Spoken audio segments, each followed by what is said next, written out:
ఆరోగ్యవంతులకి ఆరోగ్యవంతులకి చాలా కృతజ్ఞతలు.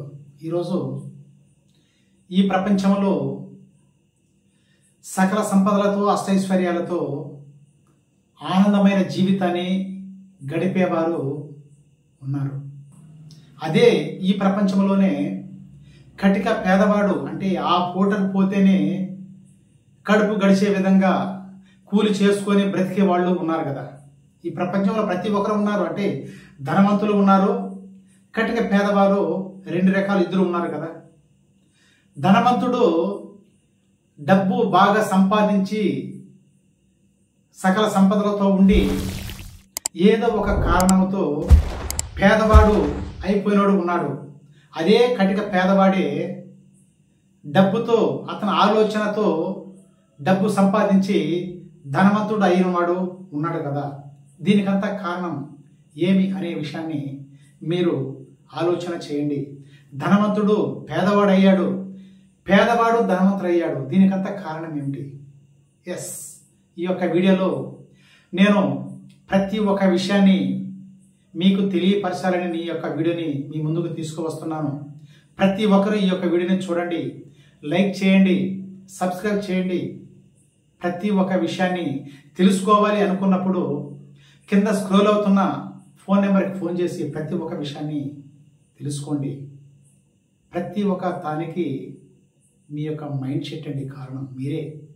మీ యొక్క ఆలోచన విధానం, మీ ప్రవర్తన, మీ యొక్క నడవడిక, మీ యొక్క అలవాట్లు ప్రతి ఒక్కటి జరుగుతుంది మీరు ఎప్పుడైతే మీ యొక్క ఆలోచనతో, అంటే మీ యొక్క మైండ్ సెట్ తెలుగులో అయితే చేతన, ఉపచేతన, చేతనాత్మక, ఉపచేతనాత్మక అంటారండి. ఇంగ్లీష్లో అయితే conscious mind, sub conscious mind అనేసి రెండు ఉంటాయండి. Conscious mind, sub conscious mind. Conscious mind వచ్చి ఉదయం నిద్ర లేచినప్పటి నుంచి రాత్రి పడుకునేంత వరకు కాన్షియస్ మైండ్ అనేది పనిచేస్తుంది. సబ్ కాన్షియస్ మైండ్ అనేది 24 అవర్స్, అంటే 24 గంటలు ఎప్పుడు వర్క్ చేస్తూనే ఉంటుందండి. ఎస్, ఈ యొక్క విషయాన్ని మీరు తెలుసుకోవాలి. నేను ఇంతకు మునుపు ప్రతి ఒక్క విషయంలో కూడా, ప్రతి ఒక్క వీడియోలో కూడా నేను తెలియపరుస్తూ వస్తున్నాను. మిమ్మల్ని గురించి మీరు తెలుసుకోవాలి అనుకున్నప్పుడు మౌనం పాటించండి, మెడిటేషన్ చేయండి. మీరు ఏంటి, మీరు ఎలా ఉండాలి, మీ ప్రవర్తన ఎలా ఉండాలనే విషయాన్ని ప్రతి ఒక్కటి తెలియపరుస్తుందండి. ఎస్, మీ చేతనాత్మక మనసు ఏదైతే చెబుతుందో మీ ఉపచేతన మనసు అది తీసుకుంటుందండి. కాన్షియస్ మైండ్ ఏదైతే చెబుతుందో సబ్ కాన్షియస్ మైండ్ అది తీసుకొని వర్క్ చేస్తుందంటే పనిచేస్తుంది. ప్రతి ఒక్కటి జరుగుతుంది.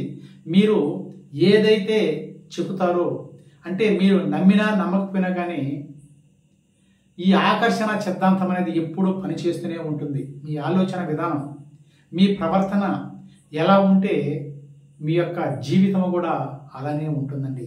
ఎస్, మీరు ప్రతి ఒక్క విషయంలో కానీ మీలో మార్పు రావాలి. చాలామంది డబ్బు లేదు, నాకు ఆనందమైన జీవితం లేదు, నా బ్రతుకు ఇంతే అని చాలామంది అనుకుంటూ ఉన్నారు కదా. మీ రాతని మీరే రాసుకోవాలి, మీ చేతుల్లోనే ఉంది. చాలామందికి అది తెలియక ఏదో నాకు ఇలా రాసేశాడు దేవుడు, నా బ్రతుకు ఇలా ఉంది అని ప్రతి ఒక్కటి అలా అనుకుంటేనే కాలం గడిపేస్తూ ఉన్నారు. ప్రతి ఒక్కరూ మిమ్మల్ని గురించి మీరు తెలుసుకొని మీ జీవితాన్ని సరిదిద్దుకొని అష్టైశ్వర్యాలతో సకల సంపదలతో ఉంటారని కోరుకుంటూ మాటే మంత్రం MR Krishna. Thank you universe.